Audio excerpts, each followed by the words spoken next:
Question Let about professional education. Part 26. Question number 1. After computing the summative assessment, Teacher Joy found that Ella got a final grade of 88% in science. Throughout the quarter, Ella consistently submitted her projects on time, participated in class, and showed clear understanding of most concepts, though she made a few minor errors in her quizzes. What descriptive rating corresponds to Ella's grade?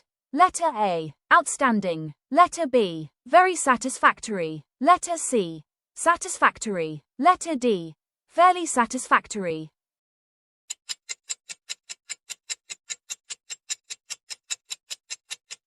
The correct answer is letter B. Very satisfactory. Because Teacher Joy observed that Ella consistently demonstrated effort and solid understanding, her performance aligns perfectly with the very satisfactory descriptor. This means she performed above the expected level, showing mastery of most competencies, though not yet at the exceptional or perfect level. Ella submitted her projects on time, participated actively in class, understood the lessons well, and made only minor errors in her quizzes. As a result, her 88% final grade reflects a very satisfactory performance, indicating strong comprehension and application of lessons with only a few areas needing improvement. The 5 DepEd descriptive ratings show how well a student meets the learning standards. A student with an outstanding is 90 to 100% means performs excellently and exceeds expectations. The very satisfactory is 85 to 89% means performing above the expected level with strong understanding. The satisfactory rating is 80 to 84% indicates meeting the expected standards with adequate mastery. The fairly satisfactory rating is 75 to 79% shows minimal achievement of competencies and a need for improvement, while did not meet expectations rating is below 75 means that the student failed to meet the minimum standards and requires remediation. Question number 2. Teacher Roy gives his students a 50-item multiple-choice test in Filipino. Each question has one correct answer, and all tests are checked using an answer key. Regardless of who checks, each student's score remains the same. What type of scoring is used in Teacher Roy's assessment? Letter A. Subjective scoring. Letter B. Analytical scoring. Letter C. Objective scoring. Letter D. Holistic scoring.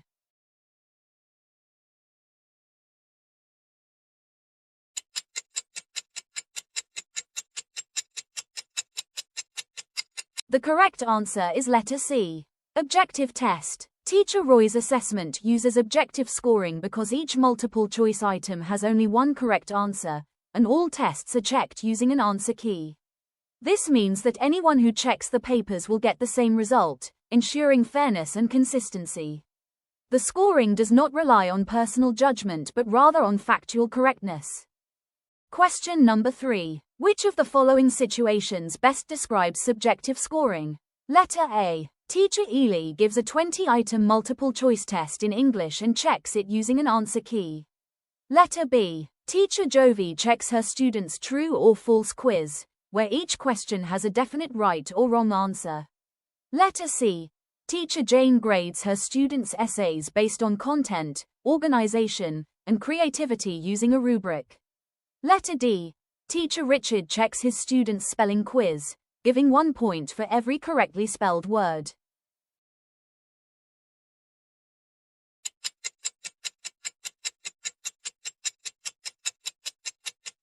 The correct answer is letter C. This situation shows subjective scoring because Teacher Jane's assessment depends on her personal judgment and evaluation of each student's essay. She uses a rubric to rate the quality of content, organization, and creativity, which means the scores are based on how well students express their ideas rather than fixed correct answers. Unlike objective scoring, which uses an answer key, the subjective scoring involves interpretation and professional judgment to determine the student's level of performance. Question number 4. Which situation best illustrates generosity error? Letter A. Teacher Paul gives high grades to all students, even those who did not meet the criteria, because he doesn't want anyone to feel bad.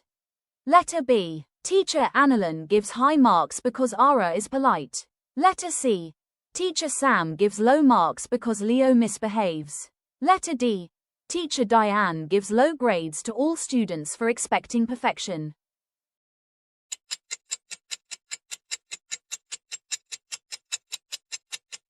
The correct answer is letter A.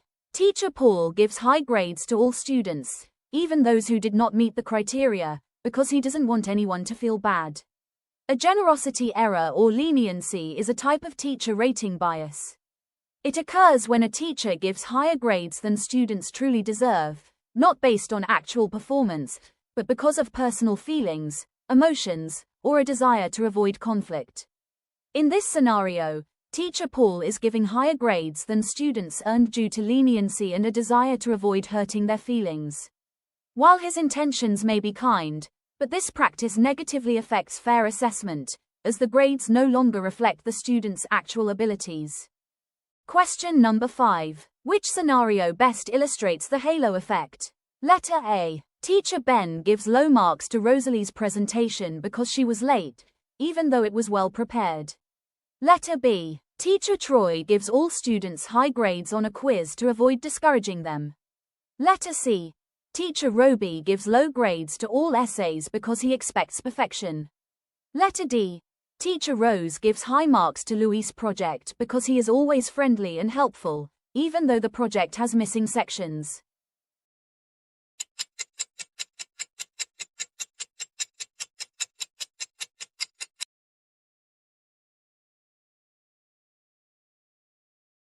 The correct answer is letter D. The halo effect is a subjective scoring error that occurs when a teacher's overall positive impression of a student in one area influences the grading of other unrelated areas. It is a positive bias that arises from unrelated traits, such as attitude or behavior, and often leads to higher grades than the student actually deserves. In this scenario, Teacher Rose gives high marks to Louis' science project because he is always friendly, helpful, and participates actively in class, even though parts of his project are incomplete. The teacher's positive perception of Louis' behavior and attitude spills over into her evaluation of his project. Even though the project is not perfect, the overall positive impression causes it to be graded higher than it should. Question number 6. During the final grading period, Teacher Angela checks her students' essays. Even though most of them followed the format and wrote insightful content, she gives them very low scores. She says, they still have a lot to improve. No one deserves high grades unless it's perfect. Which of the following best describes Teacher Angela's rating behavior? Letter A. She gives higher scores to avoid making students feel bad. Letter B. She gives extremely low grades because she sets very high standards. Letter C. She gives average grades to all students to avoid extreme scores.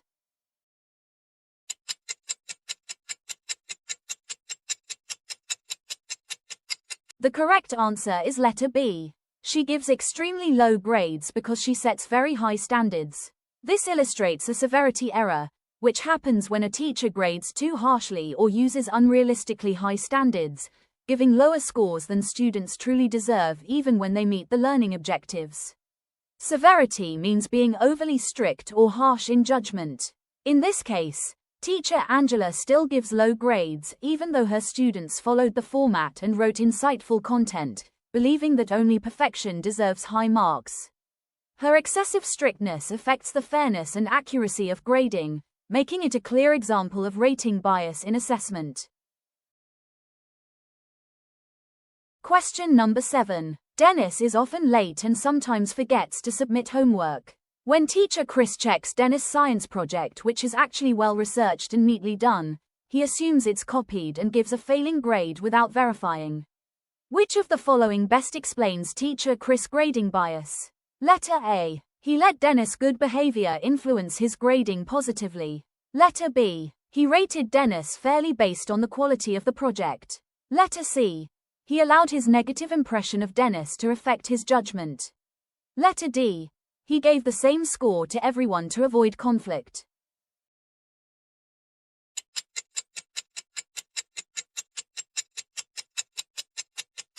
The correct answer is letter C. He allowed his negative impression of Dennis to affect his judgment. This situation clearly illustrates the Horn effect, which is a type of rating bias that occurs when a teacher's negative impression of a student in one area influences their evaluation in another area or unrelated area. In the scenario of Dennis that is often late and sometimes forgets to submit homework is a negative behaviors. However, his science project that is well researched and neatly done, showing good performance. Teacher Chris assumes it's copied and gives a failing grade without checking. This means the teacher allowed his negative view of Dennis' past behavior to affect how he judged the quality of the project, even though the work itself was good. Question number 8. During a math quiz, the scores of 7 students were recorded as follows: 75, 80, 85, 90, 85, 95, and 100. Teacher Jenny wanted to know the average performance of her class to see if the lesson was well understood. If Teacher Jenny computes for the mean score, what does it show about her students' performance? Letter A. Most students scored very low in the test. Letter B. The class average performance is 87, showing fairly good understanding. Letter C. The scores are too scattered, making the average unreliable. Letter D. The average score is 75, showing poor performance.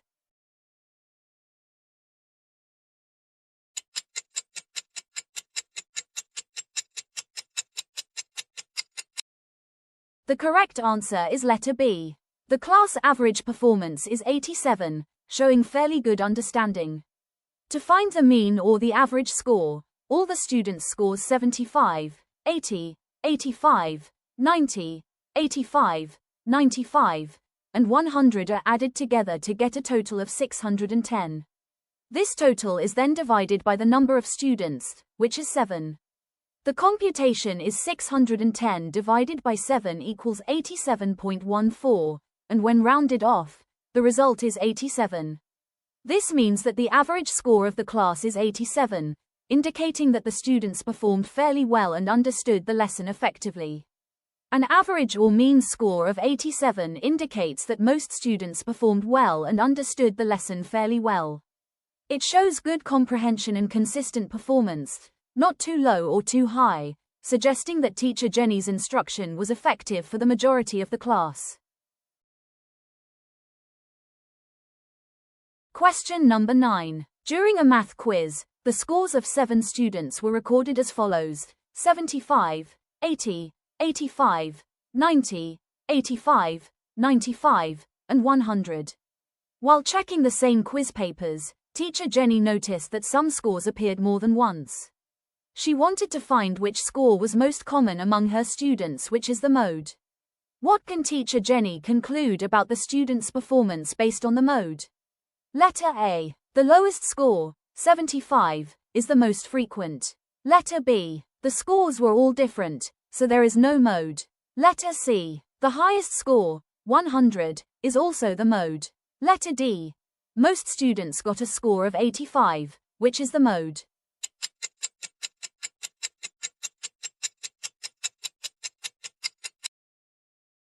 The correct answer is letter D. Most students got a score of 85, which is the mode. The mode is the number or score that appears most frequently in a given set of data. In Teacher Jenny's class, the quiz scores are 75, 80, 85, 90, 85, 95, and 100. When we look closely, the score 85 appears twice, while all the other scores appear only once. This means that 85 is the mode of the dataset.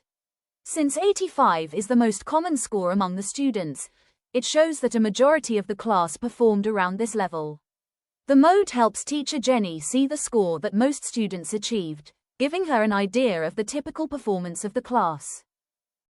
Question number 10. Teacher Jenny arranged her students' quiz scores from lowest to highest: 75, 80, 85, 85, 90, 95, and 100. She explained that the median represents the middle value or the typical performance of the class. If she identifies the median, what does it tell her about her students' scores? Letter A. Half of the class scored below 85 and half scored above 85. Letter B. All students scored exactly 85. Letter C. The middle value is 95, showing that most students are high achievers. Letter D. The median shows the lowest score in the class.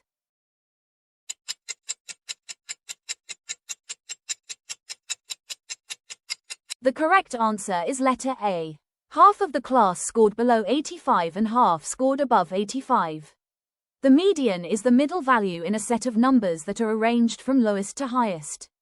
Teacher Jenny arranged the quiz scores from lowest to highest as follows: 75, 80, 85, 85, 90, 95, and 100. Since there are 7 scores in total, the middle value is the fourth number in the ordered list, which is 85. This means that 85 is the median score of the class. The median of 85 means that half of the students scored below 85, and half scored above 85. This helps teacher Jenny understand the typical performance of the class, showing that most students performed around the mid-level score of 85, which indicates a generally good understanding of the lesson. Thank you for watching.